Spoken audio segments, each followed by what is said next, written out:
Olá, eu sou o economista Reinaldo Cafeu e eu já tratei desse tema, mas muitos empresários, financistas ainda trabalham de maneira secundária nas empresas com a definição e determinação do montante da necessidade de capital de giro. Quer dizer, aquele dinheiro que você precisa para fazer face ao dia a dia da organização.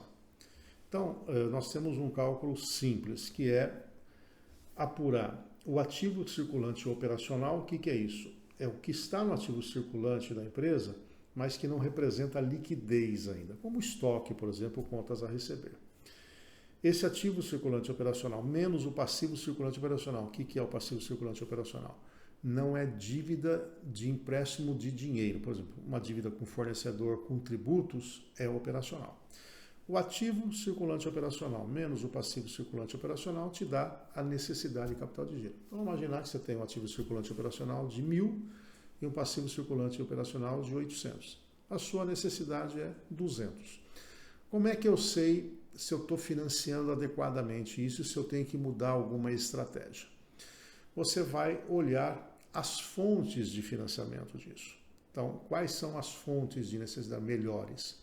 A primeira fonte é a fonte própria, né, que ela não é onerosa, quer dizer, vem do seu próprio capital. Será que o seu passivo de longo prazo, ele é capaz de cobrir o seu ativo de longo prazo e ainda sobrar dinheiro para fazer face à cobertura do capital de giro? Quando você pega as rubricas de longo prazo, tanto de terceiro como própria, e apura quanto você aplica no longo prazo nos ativos, sobra o dinheiro que vai para o capital de giro. Se ele for, nesse meu exemplo, 200 ou mais, você está tendo um financiamento de longo prazo. Caso não, você será obrigado a ter um endividamento financeiro que é de curto prazo. E aí você vai pegar, para calcular isso, quanto você deve para empréstimos, financiamentos de curto prazo, menos o que você tem no caixa. Resumo, você vai acabar definindo qual o nível de financiamento de curto prazo. Então, o que é desejável numa empresa, numa boa estrutura de capital? Que, se não a totalidade, mas a maior parte da necessidade de capital de giro, desses 200 que eu dei de exemplo, venham das fontes próprias e de longo prazo. Aí, por quê? Porque é menos exigente. O curto prazo, ele pode fazer você gerar um negócio, mas ele é mais oneroso e liquida muito rápido. Então, o ideal seria você ampliar isso. Uma outra forma também de você diminuir a necessidade de capital de giro é conseguir mais tempo de financiamento dos seus fornecedores de matéria-prima, de insumos, de mercadoria para revenda. Quanto mais crédito ele te dá, a gente considera isso um passivo não oneroso, mais tranquilidade você tem na gestão do seu capital de giro.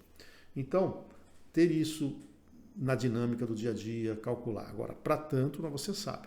Sua contabilidade tem que estar em dia, pelo menos a gerencial. Então não dá para você fechar um mês e esperar 3 meses para receber um relatório da contabilidade para você tomar decisões. Você tem que marcar ali, ó, dia 10 eu preciso estar avaliando isso, para você entender essa métrica, essa dinâmica e aí implementar ações corretivas.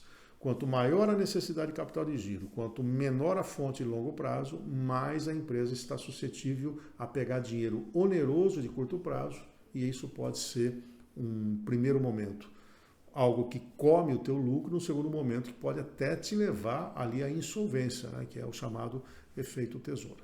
Mas esse efeito tesoura eu tenho lá no meu site, no meu canal no YouTube, eu já tratei desse tema, mas a gente pode até voltar a falar dele. Mas é isso.